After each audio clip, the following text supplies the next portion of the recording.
It's the Opperman Report. Join digital forensic investigator and PI Ed Opperman for an in-depth discussion of conspiracy theories, strategy of New World Order resistance, high-profile court cases in the news, and interviews with expert guests and authors on these topics and more. It's the Opperman Report. And now, here is investigator Ed Opperman. Okay, welcome to the Opperman Report. I am your host, private investigator Ed Opperman, and this show is brought to you by Audible.com. You go to audibletrial.com/Opperman Report. You sign up for free, get yourself a free audiobook, and it helps support the show. Okay, tonight we are live on TalkStreamLive.com, PSN Radio, Wolf Spirit Radio, TalkSuperstation.com, Awake Radio US, Awake Radio UK, 1800 online, ShizazRadio.com, Just Us Radio Network, and Scottish Sovereigns on the Land. And then the show will be replayed Saturday morning, Talk Superstation. Para X Radio, CBS Radio, Saturday nights, 7 p.m. Penny Entertainment, Sunday mornings, 10 a.m. Eastern Time. Firehorse Radio, Wednesday nights. Late Night in the Midlands on Tuesday afternoons at 4 p.m. Good old Mike Vara. High Point Radio, both AM and FM, covering New Jersey, New York, and Pennsylvania. FPRN Radio, 5 days a week, Monday to Friday, 10 a.m. every day. And Cave Radio broadcasting twice a week. Tonight, a show I've been really looking forward to. And it's about the murder of Marilyn Monroe. And we have had a huge response to the promos to this show. It's about a book called The Murder of Marilyn Monroe, Case Closed. The authors are J. Margolis and Richard Buskin. I'm going to have them introduce themselves and tell us about themselves. Jay and Richard, can you hear me? Yeah, sure, I can hear you. This is Jay Margolis, and I'm a Jesse Unruh Research Scholar, and I graduated from the University of Southern California with a 3.91 grade point average. I've always had an inclination for research, and so apparently during this time I'm studying famous unsolved murders, and two of the ones I focused on in this book were the murder of Marilyn Monroe and then a 19-page chapter on the murder of Bobby Kennedy.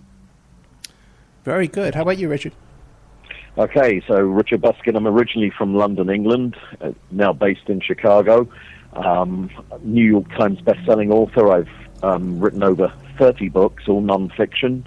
A lot of them biographies, celebrity biographies, as well as autobiographies. I did do a book on Marilyn back in 2002 called Blonde Heat, the sizzling screen career of Marilyn Monroe, focused on the film career. And during the course of that project, people would always ask me about, what my theory was about how Marilyn died. And over the years, a number of people wanted to get involved with me about, to do a book about that subject. And it wasn't until Jay, basically contacted me and done this stunning research that was really, blew me away. And it was so compelling that I decided to get involved. Yeah, I've been very impressed with the research too, Jay. Because I've been trying to find a guest on this topic for various reasons. But before we get into the whole murder versus suicide, and then who do you think did it, and how do you think it happened? Why don't we have a big audience all over Scotland and Ireland. I get emails from everywhere. You won't believe it. And a lot of these people, they're young. And I'm sure they don't know who Marilyn Monroe was. Some of them don't even know who JFK was or RFK. Believe it or not. My own daughter's 14 years old. She hardly knows. So why don't you tell us about, guys, the career of Marilyn Monroe and why she's such an icon? What's the big deal about Marilyn Monroe? Okay, if I can take that first. Sure. In terms, as an actress, not only did she work with many of the top people of her era, top actors, directors, producers and writers, there was a reason for that. It wasn't just because she was beautiful and, created this sort of dumb blonde persona. She actually, I think, was a very talented comedian. She had natural comic timing on screen.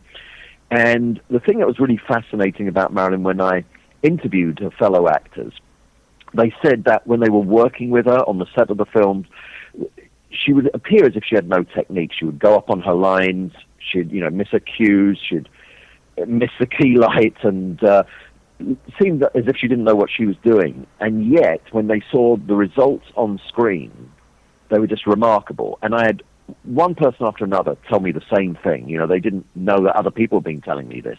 They would all say the same. And finally, I asked Jack Lemmon, who co-starred with her in Some Like It Hard, I said, what was it? I mean, I don't believe this word that it's just magic. What was that magic? And he said that in his experience as an actor, normally on a hot take, like the best take, an actor gets out maybe 80% of his talent on screen. And he said with Marilyn, when it was the hot take, she would get most likely 100% on celluloid. And he said that's the only actor he'd ever known who was capable of doing that. And you add to that the fact that she was a natural model. She just made love to the camera. And, there you have the Monroe magic. Adding to that is, when she died, I think, a lot of men would fantasize about, maybe they could have saved her. Maybe, if I was with Marilyn, I could have somehow kept her in this world. With women, I think they also not only saw how beautiful Marilyn was, but they admired her as an independent woman. This was a woman ahead of her time. It was a time when men still ran Hollywood. And Marilyn went against the studio system and ended up basically forming her own production company and making her own demands in terms of the scripts that she was given. And, there's a lot to admire in her, and she was only 36 years old when she died. So the potential still wasn't fulfilled. And you talk about her acting. She had a real acting. Lee Strasberg was a big deal back in those days. Absolutely. It was not just Lee Strasberg. I mean, she actually worked with a number of top drama coaches right through her career. And that's another thing. You see, the screen persona, people might think she was this dumb blonde. She was far from that. If you see her in interviews, she was much more quietly spoken, and she studied her craft right from the get-go. She could sing, she could dance, she could do it all, really. And that was the thing. She created the Marilyn Monroe persona. It made her a superstar. But once she became that superstar, she felt trapped by that image. And, of course, the studio, 20th Century Fox, they didn't want to mess with that formula. And that was the struggle. She wanted to break free from that and show that she could be a serious actress. And she did indeed do that in the second half of her career.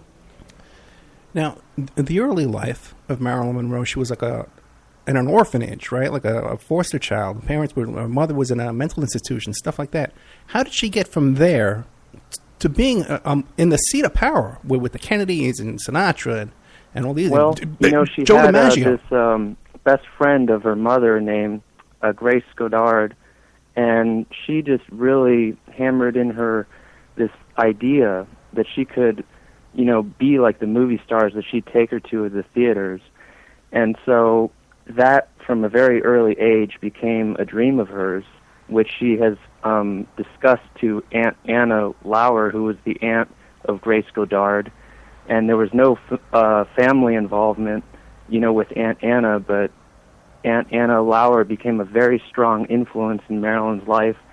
She said that Aunt Anna was the only person that she really loved because she knew that childhood dream of hers could become a reality, and nobody else was paying attention to her. People at school, until she was Marilyn was 12 or 13 years old, nobody would pay attention to her. They make fun of her. They'd call her Norma Jean, the string bean. Mm-hmm. So there was all this,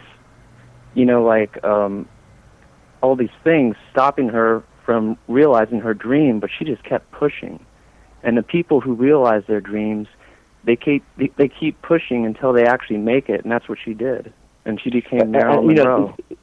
I mean, also, we always hear about Marilyn's neuroses, the fact that she was late on the set and sometimes was difficult, to work with, certainly from a director standpoint. But if you consider that I can't remember the statistic. I mean, Jay may correct me on this, but I think it was something like she was in 13 foster homes by the age of 11. And so she had a really rough start, you know, and that makes her story all the more remarkable. That's where she came from. She had a mother who was in and out of mental institutions. She, all her life, was in fear that she would follow in her footsteps. And yet, look what she made of herself. Amazing. I didn't know about the 14 foster homes. So how did she get from there to Hollywood? She actually was in Hollywood. Her mother was a film cutter at RKO Studios. Oh, okay. And so Marilyn actually grew up in that environment, and at a very early age, because she never at that time knew who her father was, and she would fantasize that Clark Gable was her dad. And, you know, it came full circle, because the last film that she and Clark Gable actually completed was The Misfits in 1961, so they actually got to work together. Okay, that's remarkable. I didn't know that. Okay, and now then how was she able to afford it? I know she had some plastic surgery early on, too, and acting classes. And so how did she afford all of that? Well, in terms of, again, she was acting. I mean, she basically made it onto the screen the first time in 1947, and she was getting bit parts. She had 2 6-month contracts with 20th Century Fox in 47 and 48, then didn't get renewed, and was working, you know, for other studios, doing some stuff for Columbia and MGM, bit parts. So she was a struggling actress. But early on, she did make some high-powered contacts. One of them was Johnny Hyde, who was a kind of Hollywood super agent, and another one was Joseph Schenck, who was the president of 20th Century Fox. So she had some, you know, major players backing her, and it was actually through Johnny Hyde that she eventually got the contract with Fox and started earning decent money, and it was with that money that she could afford to pay for the plastic surgery. Gotcha. Okay. I also wanted to add that Marilyn eventually realized that Charles Stanley Gifford, who was one of the cutters working with her mother, was actually her father. And, you know, his minister, Donald Lydon, before his death, said that, yes, Charles Stanley Gifford said, I was the, you know, father of Marilyn Monroe. And so that became a really big deal, you know, because there's confirmation to his own minister before he dies. And Jay, I'm going to ask you, did she not try and get in touch with Stanley Gifford?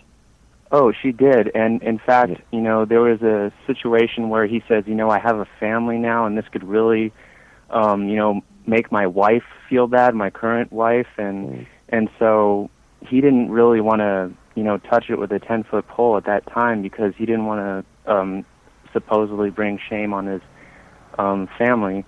But there was an opportunity where he actually called her later in her career, about a year before her own death, and he wanted to get in touch, and then she just said, you know, talk to my lawyer.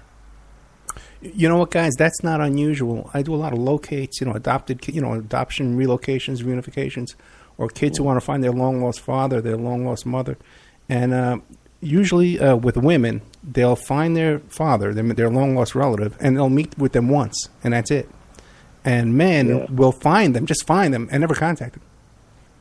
Wow. Yes, you know, Marilyn made a couple tries. You know, Jim Doherty, her first husband, said that in his presence she made a phone call to Hemet, because, you know, her father had a dairy farm over in Hemet. And so, you know, at that time he was not receptive at all. And, he could see that she was really broken up about that. And her drama coach, Natasha Lytess, can also attest to a time when they actually drove all the way out to Palm Springs. And then she made a call, and then he just, you know, was not receptive to her at that time. It's very sad. Yeah, and this is great, detailed information. A lot of stuff I've never heard before. This is excellent. Now, I love details, you know. Now, okay, so now she becomes this huge star, right? And she hooks up with guys like Joe DiMaggio. She marries Joe DiMaggio, you know, one of the, some people still say that biggest baseball player of all time. Yeah, you know. Yeah. I ran into him once at one of the Tyson fights in the 80s, and he's larger than life, you know, even in his 70s, you know. Yeah. So now, before DiMaggio, were there some suicide attempts before her big stardom? Yes, Natasha Lytess, when after she got dropped from Columbia after Ladies of the Chorus, which was in 1948.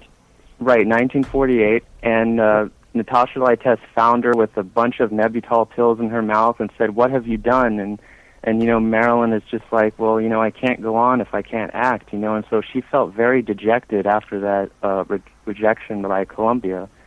But Natasha convinced her, look, you just got to continue and keep going, and you'll make it if you try really hard, and so Natasha can attest that Marilyn had nothing but records and books, and so she didn't even have money to buy like a full wardrobe. She would just spend it on books and, things to better her mind as opposed to just her appearance.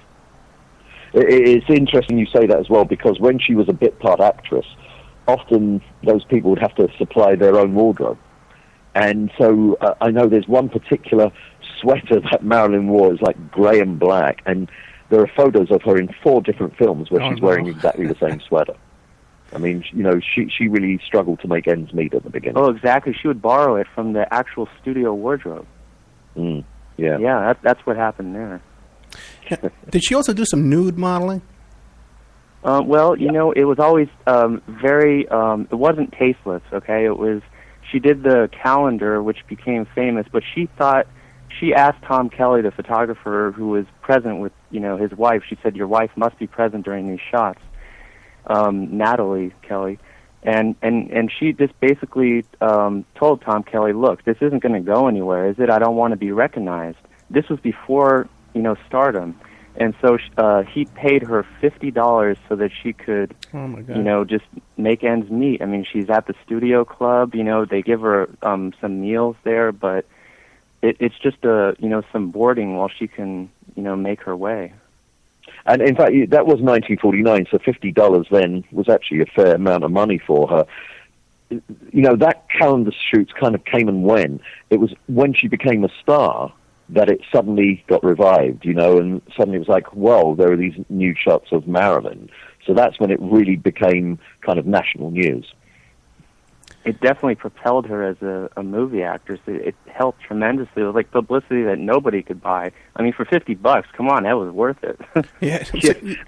And that photo ended up being she ended up being the first centerfold in Playboy magazine, the first issue of Playboy in 1953, and the magazine sold out. That's why Hugh Hefner, bought a crypt that's going to ensure that he's next to Marilyn, because he wants to thank her for, all the sales that she made for him. Yes. So very interesting. So she was there involved in that whole Playboy Hugh Hefner crowd as well, huh? Yeah. If you you can look online, you'll see the very first issue of Playboy in 1953. Marilyn's on the cover, and then the nude calendar shot from 4 years earlier was the centerfold. Okay, so here we have this woman, immensely talented, charismatic, has a way about her that so many beautiful women today look up to and admire and identify with in such a way that, like, no other woman in history, really, that sticks out. Let's hear about what then began the downfall. Well, the studios, what they would do is they would supply, prescription pills right at the front counter, to keep you going, keep you up during the day, and then to, put you to sleep during the night. And she just apparently got addicted, which was not unusual. You see, in today's culture, they try to make it seem like, oh, she's a drug addict, but you have to put it in the context of its time. If it was today, that would be a different situation. Studios don't provide that type of stuff like they used to. And so now, they did that earlier on. MGM did that earlier on with Judy Garland. Same thing. That she overworking her, and to keep her going, they put her on amphetamines, and she became hooked. It became a lifelong habit. Yeah, and she was a child when they started her on that stuff. Absolutely. Yeah. So and you even look at Elvis Presley. Yeah. Where did his drug habit start? In the army. In the U.S. Army, and when he did his national service for 2 years, and there were night maneuvers, they would give them uppers, and that started his drug habit. So Marilyn, as Jay said, the same kind of thing, got hooked on them early on, and then later on in life, she would be, washing down the sleeping pills with glasses of Dom Perignon champagne. She would even prick open the pill in order to make it, work faster. Oh, really? Yeah. Yeah, that's bad. Yeah. Okay, so then then she starts getting hooked up like with the Kennedys and Sinatra Yes. and those guys. Yeah, and Peter That Lawford. is true. According to Marilyn's hairstylist, Sidney Guleroff, who knew her since the Asphalt Jungle in 1950, Sidney said that Marilyn told Marilyn told Sidney on the last day of her life, she stated to Sidney that she was having an affair with JFK, and then she had an affair with Bobby Kennedy, and then everything had gone wrong. And so, she's crying because she says that Bobby Kennedy and Peter Lawford just left her house, and this was the last day of her life, about 2 p.m., and they, went empty-handed without her red diary, and where she documented her affairs with Bobby Kennedy and Jack Kennedy. So you can imagine that Bobby wants to get rid of that diary. And so that's why he's in Los Angeles on a secret trip, pretending like he never left John Bates's ranch in San Francisco over in Gilroy. Now, the whole thing is that, there's a lot of people who doubt that there's an affair with Bobby Kennedy, but I absolutely trust Sidney Guleroff. He would never lie, and that is something that is very strong. Just like Ralph Roberts, who was her masseur, said there was an affair with Jack Kennedy. He said there was a time, March 24th to March 26th, at Bing Crosby's house in Palm Springs, JFK and Marilyn had a tryst, and Ralph Roberts, her masseur and best friend, said, yes, that absolutely happened. And Ralph said that Marilyn called him and said, hey, I need some advice on some back muscles because my friend here needs some advice. And so then Marilyn put JFK on the phone with Ralph Roberts, her best friend and masseur, and said, here, talk to my friend and give him some advice. And so Ralph Roberts started to hear that famous Bostonian accent, and he was a little startled, but he, finished the conversation, which was about a few more minutes, and he hung up. But I think Marilyn just wanted to let him know that there was something there, and she later told him about it. And that account has never been doubted by any Marilyn biographer. There have also been some people who allege that the affair with Jack Kennedy started long before he was president. There was one time in the early 50s when he was hospitalized with his back problem, and someone who visited him said there was a photo of Marilyn on his bedside table in his hospital room. So, there's every chance that she was around the Kennedys for much longer than people realize.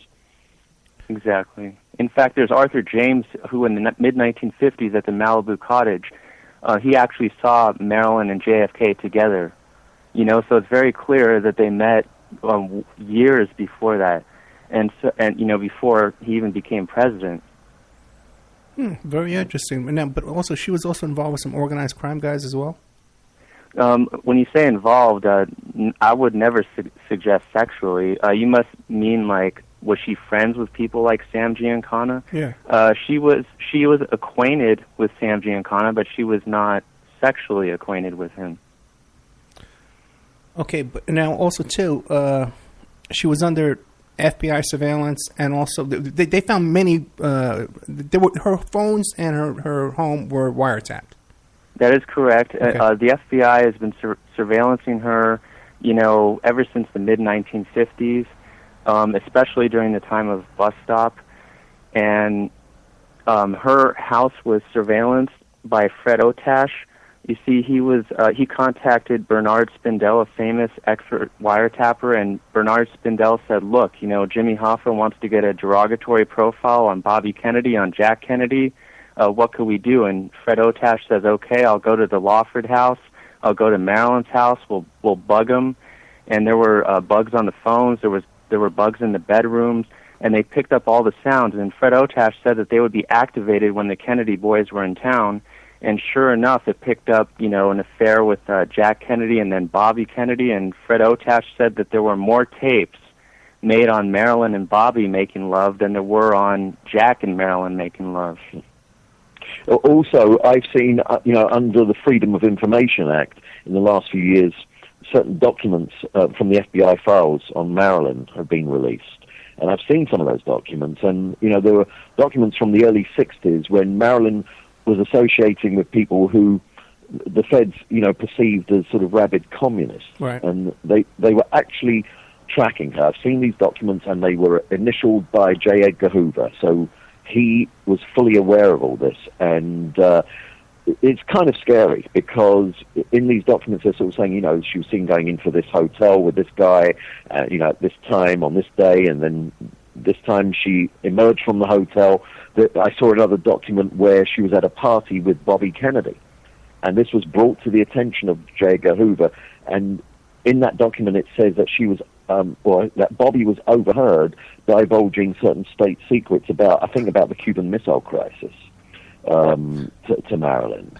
And so that they were not only disturbed about, what the Attorney General of the United States was giving away, but also that, what information was Marilyn Monroe carrying with her. This is just so fascinating. This woman who can come from 14 foster homes, she's being spied on by the FBI because she's hanging out with communists and alleged communists like Miller and stuff like that. The mafia was spying on her for Jimmy Hoffa. And she's being told secrets by RFK about the Cuban Missile Crisis. It's just you couldn't make this up. And what I say to people, imagine if today one of the sort of superstars of the present day, let's say it was Angelina Jolie, was having an affair with the President of the United States and his brother, who's the Attorney General. It's just mind-blowing. Yeah. It's absolutely mind-blowing. It really is. It really is. But I think some of that stuff still does go on today, because when you look at the Clinton story, with Monica Lewinsky and stuff, he had some famous people were coming over there. I don't know if I want to mention their names, but I think it's pretty much out there. Mondale's daughter, was going over to visit him as well, Right. It's and so it continues. It continues, yeah. But JFK, too, he had some kind of stuff going on with interns at the White House, didn't he? Oh, definitely. A 19-year-old intern, Mimi Alford, that's been written into a book, and I absolutely believe it's credible. Yeah, just amazing. Yeah, I mean, he Angie Dickinson, the actress, she was a regular visitor to the White House. JFK wasn't subtle about this stuff, It's just that in those days, the press basically wouldn't, reveal all of this. A lot of people just kept quiet. They thought it was in the best interests of the country not to divulge this in the newspapers and on TV and radio. Also, it was the pre-internet era. Right. Now I don't think you could contain that information. But back then, they kept it quiet. I'm not so sure if JFK had lived and, seen that second term in the White House, maybe some of this would have come to light. But he basically got away with it during his lifetime. That is very true. In fact, I interviewed Jane Mansfield's press secretary, Raymond Straight, and he was her press secretary for the last 10 years of her life. And he said that Peter Lawford showed him a tape, an actual bugging tape, of the president making love with Jane Mansfield. And so he knew that Peter Lawford had a bunch of these audio tapes of his own collection capturing, trysts with his brother-in-law, JFK, and also Bobby, with famous superstars like Jane Mansfield. And then Jane, actually was shown this tape of her making love with the president. She thought it was hysterical. And so, Raymond Straight told me the next time Jane wanted Peter to show the tape again to somebody else, and he declined. But, what Rusty got out of it was that he said that apparently Lawford had quite a library of these trysts on record. Okay, we're going to have to take a break, but when we get back, sure. I want to ask you, do you think he had this for his own personal enjoyment, or was he into blackmail or something as well? Well, I guess that's all speculation, but it's interesting that he had it in his possession, that's for sure. It sure is. Oh, my God. Okay, we are here with Jay Margolis and Richard Buskin. They're the co-authors of Murder of Marilyn Monroe, Case Closed. Got a link to the book. If you go to the Opera Report blog, There's a link there. You can pick it up on Amazon and just leaf through it. Just the fascinating. And there's also, too, a connection to the RFK murder and Sirhan and all that kind of stuff, the polka-dot dress woman. So let's see where all this is going to go. This is just fascinating information, just unbelievable when you think about it. We'll be right back after these messages, more with Jay Margolis and Richard Buskin. And now a word from our sponsors. We are listener-sponsored, and we appreciate your donations. If you like the show, please visit OppermanReport.com and click on the donate button. Or you can donate directly through PayPal at OppermanReport@gmail.com. We have Mike Gray of InfinityHomePlans.com. He's the host of Parlay over at CJ Mars Radio, Thursday evenings, 8 p.m. Eastern Standard Time. If you need custom home designs, stock plans, or 3D work, he's your one-stop shop for home design and drafting needs. Mike Gray at InfinityHomePlans.com. At InfinityHomePlans.com. If you're looking for essential oils, stop by and check out Essentially Tammy on Facebook. She is Young Living Essential Oils Independent Distributor. Now, these are 100% therapeutic grade oils. They help support the body's natural functions. You can visit her website posted on Essentially Tammy to see the current deals, or email at JockoTammy, JOCATAMI @yahoo.com, or call 352-239-8546. 352-239-8546.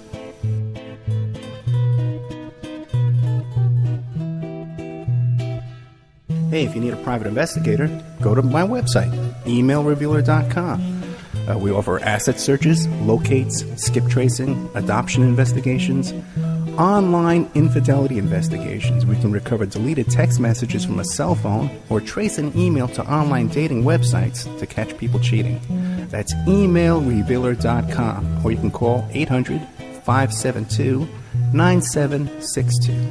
800-572-9762 for emailrevealer.com, my PI website.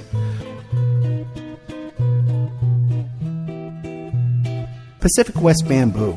It's your premier source for construction and craft-grade bamboo poles. They're announcing their latest project with EcoHead Event Sanitation, making bamboo composting bathrooms and porta-potties. Their first display will be at the Lucidity Festival in Santa Ynez, California, April 11th to the 13th. Come by and say hi and see what you can build with bamboo. Contact them for any kind of event planning, display building. If you need construction-grade or craft-grade bamboo products, call Amanda at 503-839-8126, 503-839-8126, or visit PacificWestBamboo.com, their brand new website. We're also sponsored by the New World Mexican Women. This is a rural Mexican craft women's cooperative. They are traditional makers of fine handcrafted, authentic jewelry. They use beautiful stone mosaics and Pacific blue Abilene inlay. They have a wonderful book of love letters written to their men in the United States, begging them to return to their families in Mexico. But they've written a new book, and it's it's about a young girl that falls in love with a rodeo bull rider and runs off with him without telling her family. It's a beautiful love story called Azuquina Part 1, Azuquina to the Rodeo. You can find their books and jewelry by clicking on their banner ad at OppermanReport.com or by Googling New World Mexican Women.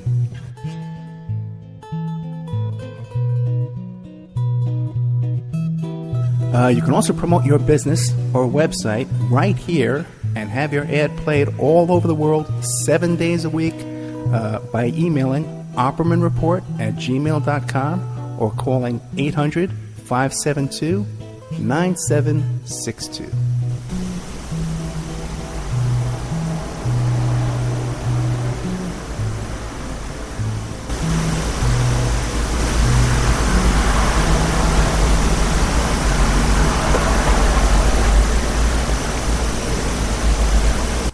Okay, welcome back to the Opperman Report. I'm your host, Private Investigator Ed Opperman. Show is brought to you by Audible.com. Go to audibletrial.com/Opperman Report. Get yourself a free audio book and help support the show. We need that, you know it. We're here tonight with Jay Margolis and Richard Buskin. They're the authors of Murder of Marilyn Monroe, Case Closed. And then there's a link available to that book on the Opera Room Report blog. You can go there and pick it up tonight. We were just talking about she was also, by the way, under surveillance by the CIA as well?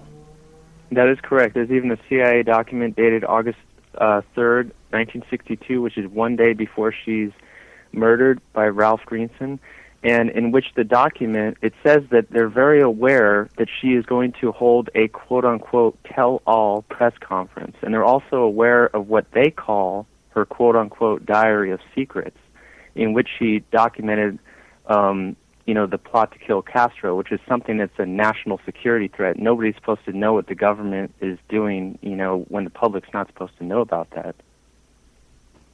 Now, I would assume that they heard about her announcement that she was going to hold this press conference because Sam Giancana was at the Cal. Not about Sam Giancana. It's about exposing the Kennedy brothers and her affairs with them. It had nothing to do with the mafia. Oh, no, but I'm saying because she had that breakdown at Cal Neva, right?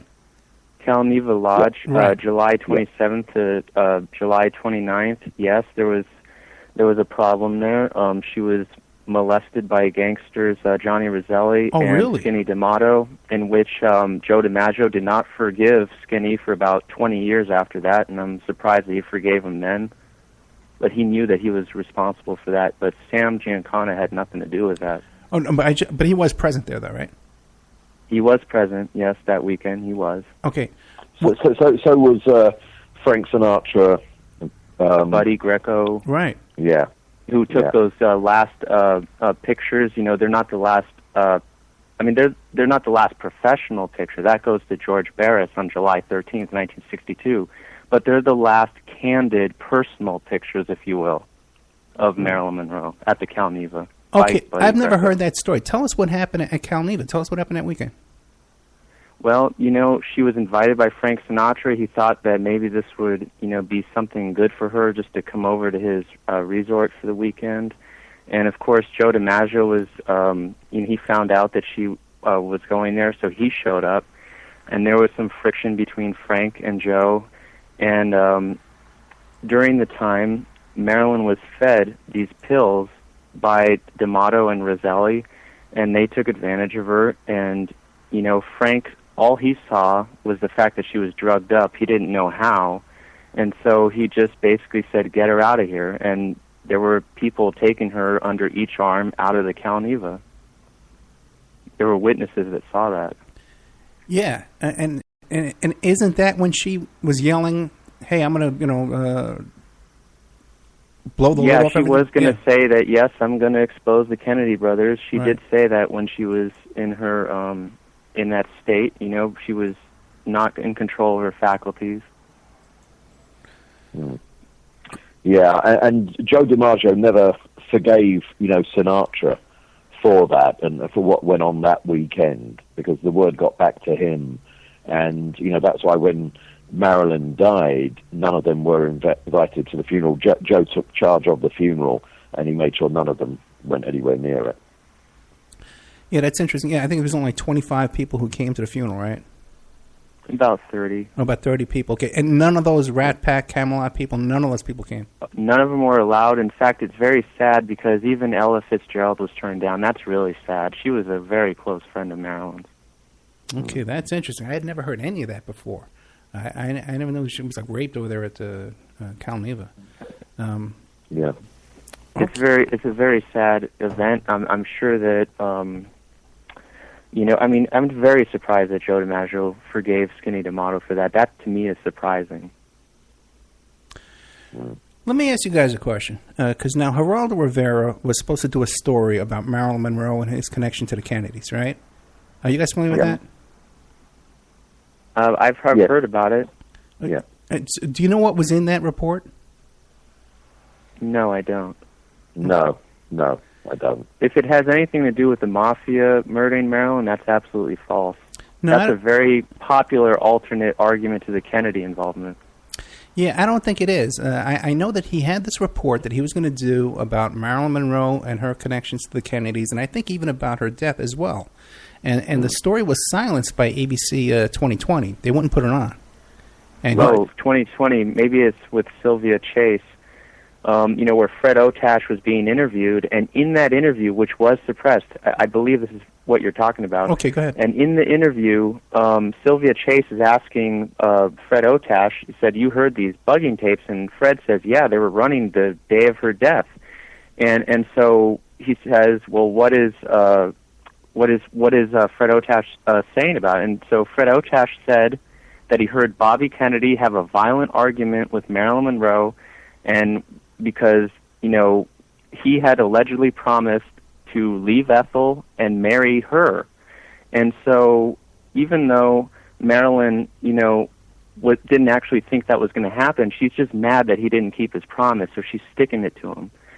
And so this happened just before she's murdered. I mean, just literally less than a couple hours before she's murdered, they're having this argument, and it's just unbelievable. This is during the nighttime, and Robert Kennedy is present with these two police officers, Archie Case and James Ahern. And Fred Otash said in his notes that during that evening, when he's present with these two cops, Marilyn is just screaming at Bobby and saying, "You promised to marry me," and everything. And so at this time, Bobby's very worried about all the noise she's causing to the neighbors. So the two cops, they strong-arm Marilyn, and they throw her on the bed, and Bobby puts a pillow over her face to keep her quiet. This is approximately just before 10 o'clock on the last evening of her life.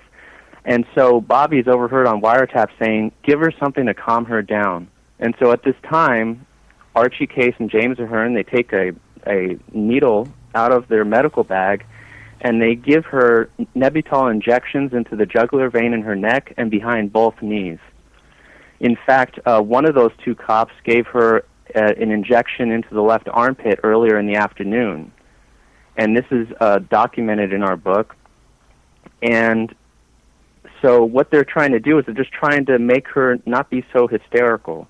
And when that didn't work, Bobby told them to give her a drug-laced enema full of 17 chlorohydrates, broken down pills, and 13 to 19 Nebutols. Now, this did not kill her. It just knocked her out. She was unconscious. And at that time, Marilyn's handyman, Norman Jeffries, who was also Mrs. Murray, the housekeeper's son-in-law, said that they were kicked out, So at this time, when all this is happening, they were kicked out by Bobby Kennedy and the two cops. They waited at a neighbor's house at 12304 Fifth Helena Drive, the home of Mary W. Goody Coons Barnes. Our book is the first book to actually name her because she died in 1964. She did not identify herself to the first officer at the scene, Sergeant Jack Clemens, but she did tell him, she said, quote, "I've seen Bobby Kennedy go into that house a dozen times. That definitely was him. I don't know who the other two men were," end quote. And so we know it's Mrs. Barnes because the psychiatrist's daughter, Ralph Greenson's daughter, Joan Greenson, said in her sealed-off manuscript until January 1st, 2039, it's sealed by the Greenson family from the public, but we had access to it. And she states in there, she says, Marilyn found out that the neighbor who you could see from her property was a professor at the university. That was the clue that led us to Professor Ralph Mosser Barnes, and his wife was Mary W. Goody Coons Barnes. Okay, how did she? What was her cause of death? Goody Two Barnes. How did she die? What did she die of? Mrs. Mary W. Goody Coons Barnes. She's the one that told Sergeant Jack Clemens. She says, "I've seen Bobby Kennedy go in that house a dozen times. That definitely was him. I don't know who the other two men were." And so this is the same observation that Norman Jeffries, the handyman, told Donald Wolfe. And he said that he saw Bobby Kennedy and two men kick him out of the house. And so Jeffries said they went to a neighbor's house. This was at Mrs. Barnes's house, who also saw the same thing that Jeffries did. And so they waited like 20 minutes while, Bobby Kennedy and these two cops are dealing with the guest cottage, trying to get the red diary. And Marilyn comes over. She puts the phone down because she's talking to Jose Bolaños, the Mexican screenwriter she took to the Golden Globe Awards in March 1962. She's on the phone about 9:45 p.m., and she says, "Hold on a minute, I hear a noise from the guest cottage." So Bolaños told Anthony Summers that she just put down the phone but never came back on the line. And so that makes sense because when she walks over to the guest cottage, that's when Bobby subdues her. That's when she gets the Nebutol injections. And then Bobby says, well, you better, give her this enema. That knocks her out. They look for the diary some more. They never find it that night because Mrs. Murray took possession of it to protect Marilyn's personal belongings. And at that point, the men leave. So once they're gone, Jeffries and Mrs. Murray come back from Mrs. Barnes's house. They notice that the dog is barking, Maff, her Maltese Wait, but terrier. before you get too far, though, Jay. And what's happening is that they notice they find their employer slumped over the bed. So Mrs. Murray takes the phone from Marilyn and calls an ambulance. And that's when the ambulance gets involved in this story. Yeah, but before you get too far, you mentioned that Mrs. Barnes died 2 years later in '64. Right. What did she die so from? when she told this to Sergeant Jack Clemens, it was just days after Marilyn's death when Sergeant Clemens was interviewing the neighbors. And Sergeant so that Clemens was in 1962. Sergeant Clemens was the first LAPD police officer on the scene. But do we know what Mrs. Barnes died from 2 years later? I'm not sure, but she was approximately, she was born in 1900, died in 1964. It makes her about 64 years old. Okay. I am not sure what she died of. Okay, it just jumped out at me. I want to hear that. Oh, boy. Okay. And the most important part of this whole thing is that an ambulance was called. There are a lot of people who say, oh, there was no ambulance. They'd have to talk to the 14 Schaefer ambulance attendants who actually remember that call. Before our book came out, there were only 8 documented attendants who remember it. We add 6 attendants to that account. Okay, so now where we are right now is Bobby Kennedy shows up with a couple of thug cops with him, his local cops, right? Yes, Archie Case and James Ahern were the first Maryland book to actually name them. Okay, and they shoot her up with some drugs. Now, these needle marks, do they show up in the autopsy? Initially, Noguchi, what he did was that days after the autopsy... Thomas Noguchi, he was the pathologist on the case. And that's the guy that they based Quincy after. The TV show Quincy is based on Noguchi. Right. So what Dr. Thomas Noguchi did was that he initially notated there were needle marks under the left armpit, there were needle marks in the jugular vein in her neck, and then behind both knees. And he never notated one in the heart because he probably figured, well, that kind of gives the whole case away because there were several rumors that Bobby Kennedy had Marilyn done away with. I spoke with Peter Lawford's best friend, Joseph Nahr, who was a TV producer. He passed away recently. But he told me something very important about what people were thinking back then. He said that Warren Beatty was going around saying that Bobby Kennedy had Marilyn killed, and that was the talk that he was hearing during that time, and he told me that on a recording. He said that there were several people in the movie industry, including Warren Beatty, who were saying, hey, it looks like Bobby Kennedy had Marilyn taken care of. This was before Warren Beatty was friends with the Kennedys. And then apparently they probably just, talked to him a little bit. But before that happened, he was really talking about that all over Hollywood, according to Joe Nahr. Now, wasn't Peter Lawford there on the scene, too, that day? Oh, yes, definitely. He was there, and in fact, when Marilyn called Sidney Guliroff, Marilyn's hairstylist, she was crying, and so he says, what happened? And Marilyn says, oh, Bobby Kennedy and Peter Lawford just left my house. And this is the last afternoon of her life.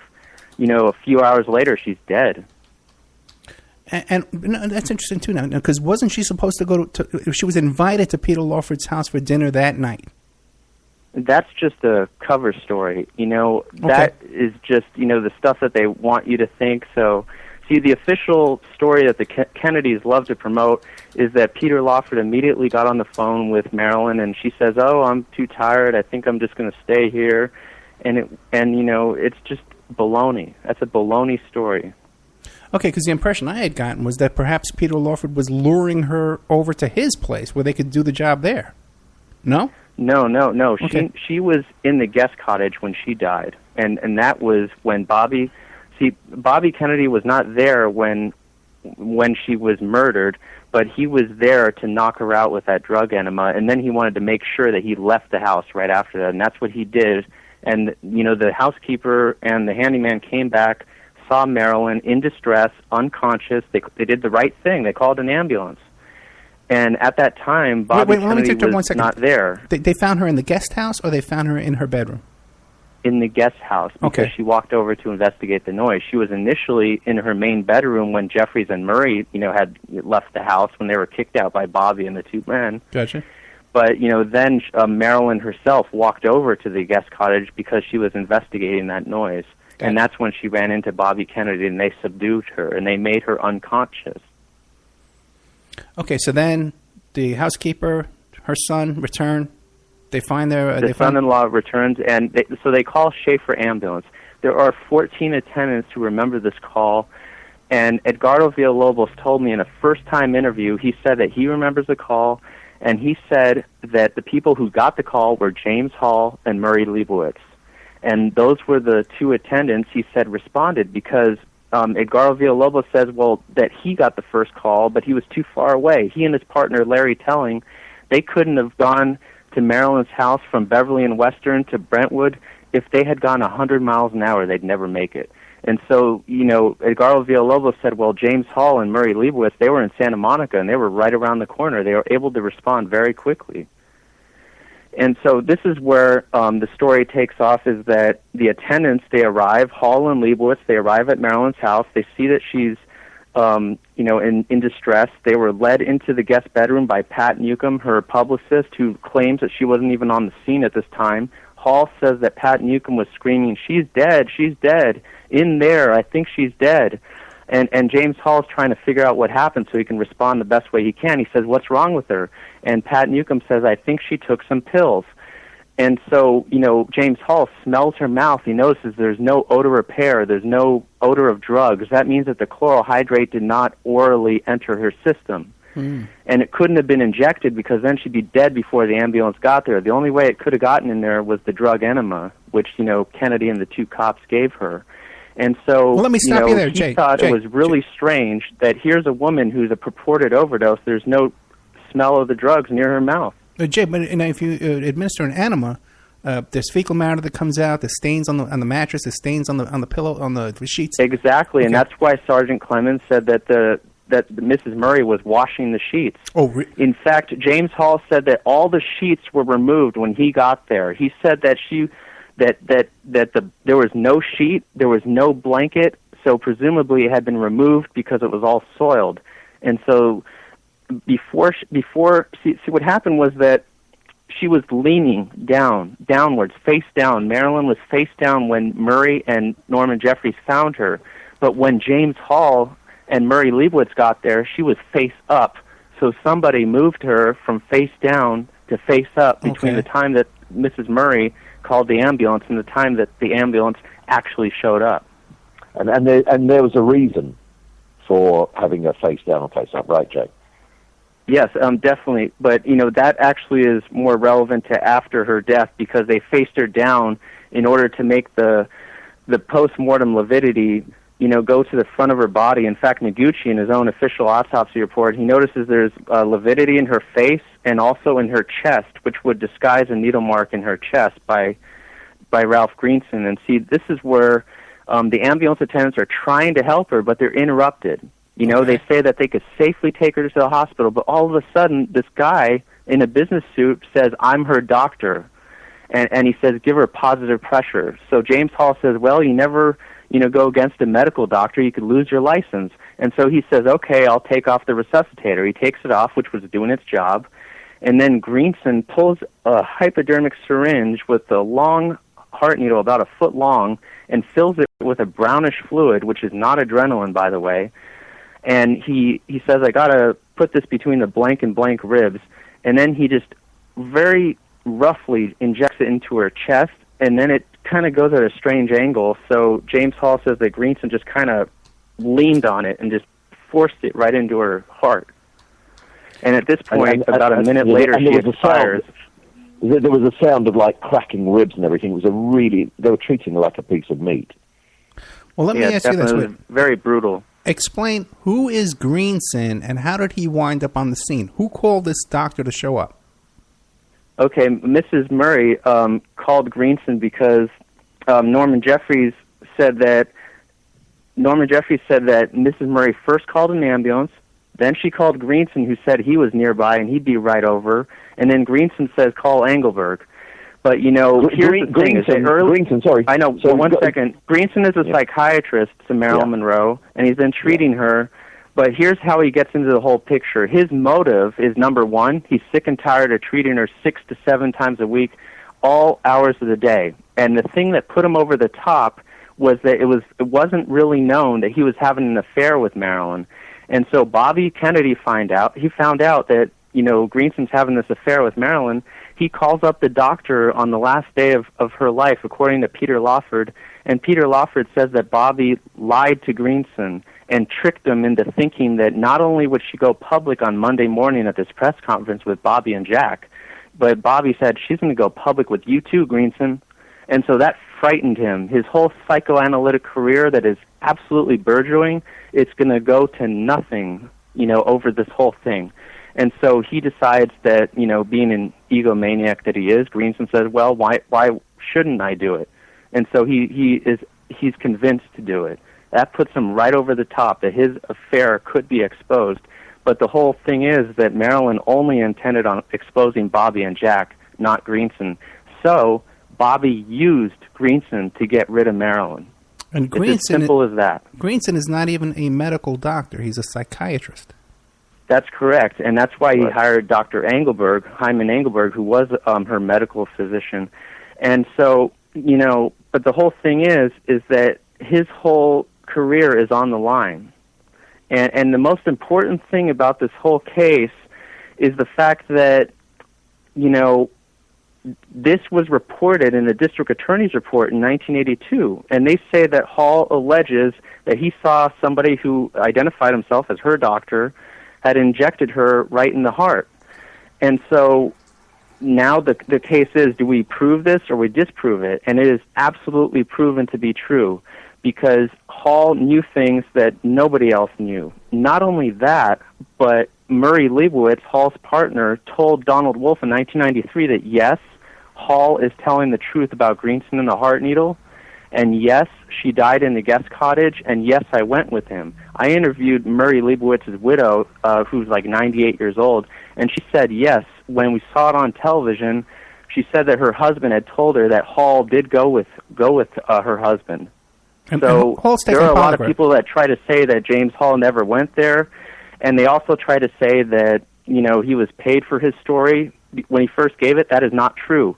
I heard a recording on the district attorney's office in August 1982, which was months before he ever went to any newspaper, and he told the same exact account about, someone identifying as her doctor and just injecting it right into her heart. Hall took a polygraph, right? He took 14 polygraph tests. He passed every single one. We put one of those 14 polygraphs in my book. Okay, we put it right there in our book. What was the first publication he went to? He went to the Globe, but this was November 23rd, 1982, and but you have to keep in mind that a lot of people are trying to allege that he made up his story when it went to the newspapers. That's impossible, because there's a recording of the district attorney's office, of him telling his account, the same exact account, in August of 1982. So that's, before November 1982. What other? There's a lot of confusion about that in several publications. What other publication did he go to? He also went to Hustler, okay. Larry Flint. This was in 1986. And his account has remained the same all this time. Okay. In fact, I interviewed Mike Carlson, who was Hall's best friend. I did a first-time interview with him. And he said that Hall told him about Greenson and the heart needle, quote-unquote, days or weeks right after it happened. Okay. End quote. We're coming up to a break. And he also said that James Hall always talked about the injustice of it all. The fact that, this was just a messed up situation, that her death could not be properly reported in the news. He assumed that people didn't want to report that because at the time, he always reported it as a brownish fluid, which is not adrenaline. But at the time, James Hall said that he was confused because Pat Newcomb is saying, I think she took some pills. So he's being led into thinking it's like an overdose by herself, and that some doctor had come in here and given her adrenaline and had failed. That's what he thought until 1982, when he finds out that the autopsy says her stomach is empty, but, she has enough drugs in her to kill 3 people. And how does that work? Because, I interviewed a medical professional, Elias Amador, and he said that you would expect to find undissolved capsules had she swallowed that many pills. Jay, I got to interrupt because we have a hard break because they play the news on Talk Superstation. But we're with Jay Margolis and Richard Buskin, the authors of Murder of Marilyn Monroe, Case Closed. We'll be right back after this. But real quick, I just want to say I've dealt with Hustler. I've dealt with Larry Flint. And they have a contract that's about 2 inches thick, and they do vet out their stories. And they do give polygraphs before they will publish a story. We'll be right back after these messages. Mm-hmm. And now a word from our sponsors. We are listener-sponsored, and we appreciate your donations. If you like the show, please visit OppermanReport.com and click on the donate button. Or you can donate directly through PayPal at OppermanReport@gmail.com. We have Mike Ray of InfinityHomePlans.com. He's the host of Parlay over at CJ Mars Radio, Thursday evenings, 8 p.m. Eastern Standard Time. If you need custom home designs, stock plans, or 3D work, he's your one-stop shop for home design and drafting needs. Mike Gray at InfinityHomePlans.com. At InfinityHomePlans.com. If you're looking for essential oils, stop by and check out Essentially Tammy on Facebook. She is Young Living Essential Oils Independent Distributor. Now, these are 100% therapeutic grade oils. They help support the body's natural functions. You can visit her website posted on Essentially Tammy to see the current deals, or email at JockoTammy, JOCATAMI@yahoo.com, or call 352-239-8546. 352-239-8546.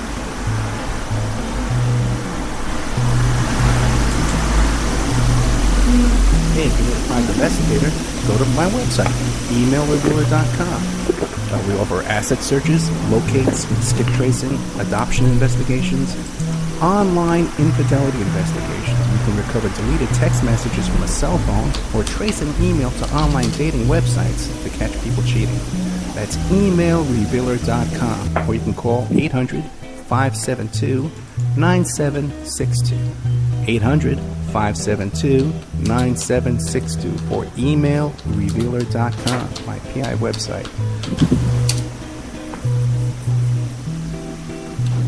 Pacific West Bamboo. It's your premier source for construction and craft-grade bamboo poles. They're announcing their latest project with EcoHead Event Sanitation, making bamboo composting bathrooms and porta potties. Their first display will be at the Lucidity Festival in Santa Ynez, California, April 11th to the 13th. Come by and say hi and see what you can build with bamboo. Contact them for any kind of event planning, display building. If you need construction grade or craft grade bamboo products, call Amanda at 503-839-8126, 503-839-8126, or visit PacificWestBamboo.com, their brand new website. We're also sponsored by the New World Mexican Women. This is a rural Mexican craft women's cooperative. They are traditional makers of fine handcrafted, authentic jewelry. They use beautiful stone mosaics and Pacific blue Abilene inlay. They have a wonderful book of love letters written to their men in the United States, begging them to return to their families in Mexico. But they've written a new book, and it's called, it's about a young girl that falls in love with a rodeo bull rider and runs off with him without telling her family. It's a beautiful love story called Azuquina Part 1, Azuquina to the Rodeo. You can find their books and jewelry by clicking on their banner ad at OppermanReport.com or by Googling New World Mexican Women.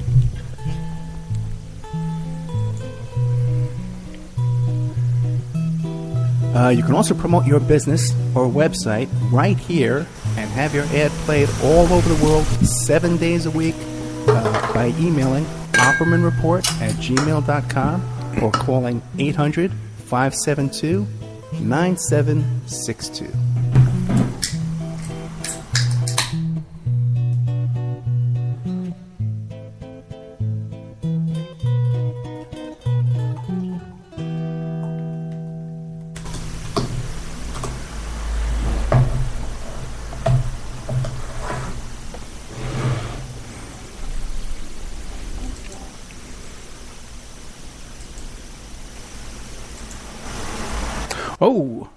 We are back. Okay, welcome back to the Opperman Report. I am your host, Private Investigator Ed Opperman. This show is brought to you by Audible.com. You go to audibletrial.com/Opperman Report. Get yourself a free audiobook. Sign up for free. Get a free book tonight. We're here with our guest tonight. By the way, I just got to say that we're getting more reaction to this show tonight, more response to this than we have in a long, long time. We got a lot of people listening out there right now. And good old Jay Margolis just had his coffee tonight, man. He shot out of a cannon with this info you're shooting at us, brother. I'm loving this, man. Thank you very much. Jay Margolis and Richard Buskin, the authors of Murder of Marilyn Monroe, Case Closed. You can get a link to the book on Opperman Report, blogspot.com. And don't forget, guys, to support the show. If you go to the members section, we got a whole bunch of shows on the members section. A lot of new stuff came up this week. I did an interview with Doug Valentine about the Phoenix Project, and we got into a lot of different topics that he hasn't covered before. But tonight we're talking about Marilyn Monroe, and pretty much a really pretty good case is being laid out here. That RFK was there that night, and RFK was heavily involved in this murder. So something I want to say is that the elephant in the room here, really, that we haven't got to yet, is the power of the Kennedys, right? I mean, it's like, why is this, why has it taken this long? Why is it over 50 years? And it's the power of the Kennedys. I mean, there are still people who are afraid to talk, their reach is very far, and especially back then, there was every reason to keep quiet. And speaking of the power of the Kennedys, Thomas Noguchi, this guy came out of nowhere. Yes, exactly. He was just a deputy coroner at the time of Marilyn's death, and he's the head guy 5 years later. He's the coroner of all of Los Angeles County. Alan Abbott, who was the funeral director who arranged for the 6 Pinkerton guards to come to Marilyn's funeral, he was also a pallbearer on Marilyn's casket. And he said that would only make sense if he was promised that position, if Thomas Noguchi was promised that position in exchange for writing the false statement, no needle mark. And that they would give him the head position, the coroner of Los Angeles County. And pretty much a TV show, like the guy went Hollywood after that, definitely. Yeah, so he had. And Thomas Noguchi loved Bobby Kennedy very much. His allegiance was not with Marilyn; it was with Bobby Kennedy. In fact, in the Robert Kennedy autopsy, which he also did, Noguchi did like a pitch-perfect autopsy. He respected Robert Kennedy so much that he understood full well that his autopsy supported the position that there were other gunmen behind Kennedy that were shooting him, not Sirhan. And so he did an autopsy that showed that Robert Kennedy was shot near his right ear at point-blank range. This is something that none of the witnesses saw Sirhan do, because Sirhan was facing him the entire time. He got nowhere near the back of his head. Well, and also, you have to think, too, that if Noguchi did take the fall, he took a dive that night, and now later on, he has to work on the RFK autopsy. He knows what's the stakes are out there. He knows the guys around RFK. He knows he has to do the right thing now because he's in with them. So, of course, he's going to do the right thing for them, at that point. Right. Yeah. Okay, but back to the night of the murder. Back to the night of the murder, because we had left off about this guy Hall, who took all these polygraphs, and people try and say, well, he went to the Globe, okay? But even the Globe, these guys, when they're doing stories like this, they do vet their sources. And the National Enquirer has the state, at the time, they had the same law firm, was their libel and slander law firm, that Bill Clinton had for the White House, I've dealt with them too. It's the contract's like 3 inches thick with these people, and you got to get all your ducks in a row, otherwise they don't pay you. Okay, so that night, this guy Dr. Ralph Greenson. Ralph Greenson, the psychiatrist. Right. Now, why would they? What is the do they give a reason why they would call a psychiatrist to come to the house that day to when Marilyn's unconscious? See, as I mentioned before, Bobby lied to Greenson. In fact, Peter Lawford said the following quote. He said, quote, in 1983, 1 year before he died. He said, "Marilyn has got to be silenced," Bobby told Greenson, or something to that effect. Greenson had thus been set up by Bobby to take care of Marilyn, end quote.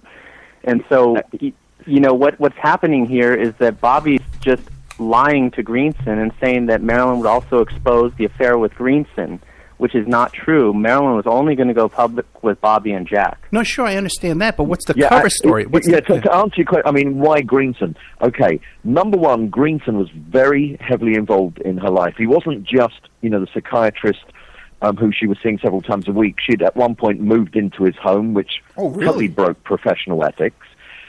He was acting almost as her Svengali figure. A lot of people around Marilyn were kind of disturbed about his presence.